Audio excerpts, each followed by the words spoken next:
What do you think SGA wanted to say at the podium about Chet? Get the out of here. I mean, I'm sure he's frustrated. It's still his teammate at the end of the day, so I don't think he like hates him. But like, I'm pretty sure he's pretty frustrated. I mean, I don't think SGA couldn't have played a better game. No, Yeah, he put up 35. Yeah, I think like, don't get me wrong, like SGA does fall a lot, but I do think the narrative like definitely clouds like how good SGA is one of the best players in the 2020s. But it's just overshadowed by the fact that he's not a Kobe. He's not that early 2000s type of killer at the guard. I mean, I don't think he's on the level of Kobe, but I mean, at the end of the day, like Kobe also had like Shaq, you know, for like his early career when he was his age. And he had really good role players and Gasol and everybody. I do think that unless the Lakers make some crazy moves, the West is going to run through the Thunder and San Antonio for a while. Because I think Denver's window's closed.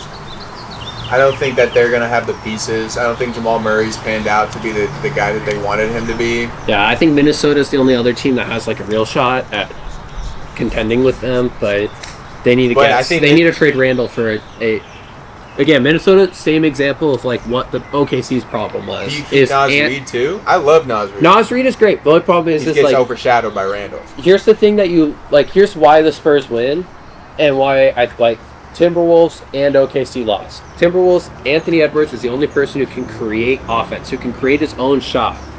When you have two people, like when you have in there, you have Wemby, you have Harper, and you have Castle, who can all be able to create their own offense. They can create their own spacing. Now you're forcing the whole defense to go one-on-one the whole game.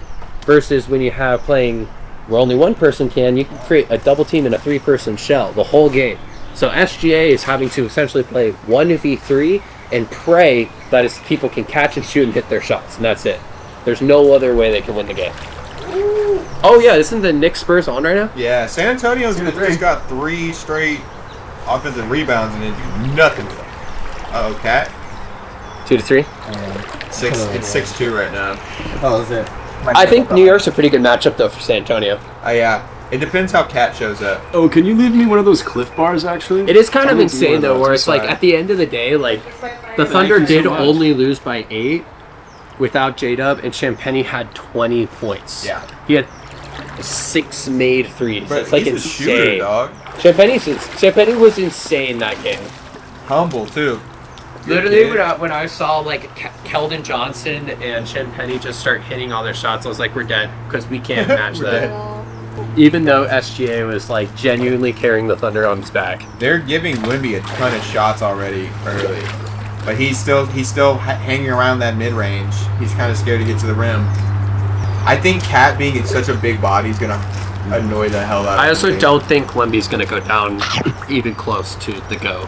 No. Wemby is so overhyped. They're crowning it a little too early for me. Wemby is good. He is not. But like you're 7'5", I hope you average 3 blocks. I hope he's good. What I will say, I don't think we're ever gonna have anybody who's gonna be considered as good as LeBron was, or Curry was, or Jordan, just because of how hard the NBA is now. No, no one's gonna be able to. And we're not gonna get another Shaq-esque center. No. I think that era of that big man, that 7'7", it's harder to win. It's harder to win. Pounds, so much harder to win. Because now you need your bigs to be a little bit more like point center as point forward.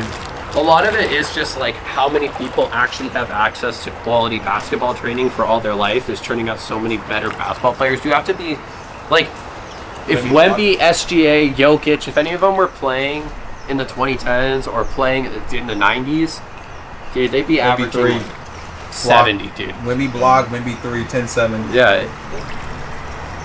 It'd be insane. It's such a crime too. So I'm from San Antonio. I'm a diehard Thunder fan. How'd you become an OKC fan? I was born in Chicago. I moved to New York, New Jersey, Colorado. But then from the years of 2010 to 2013, I lived in Oklahoma City. Oh. And so that was right when I started getting into basketball. Yeah, I saw Harden, Durant, and Westbrook all on the same team. Oh, that was a good era. And so it was hard to not be. Oh, your food too. And ever since then, I was like, well, I'm not going to not be loyal. I still could have been a Spurs fan. They were also so great at that time. They won shit. Oh, shit. But I was like, I just left them. I left the team, I left the colors, I left the fans. Dang. Yeah, So when it came down to it, it was OKC. Yeah, it was hard to not be a fan when you lived there. And I'm like a diehard Cowboys and Longhorn fan, and everybody in Oklahoma hates them. So I was like, well, I gotta have some kind of camaraderie with people here. Yeah.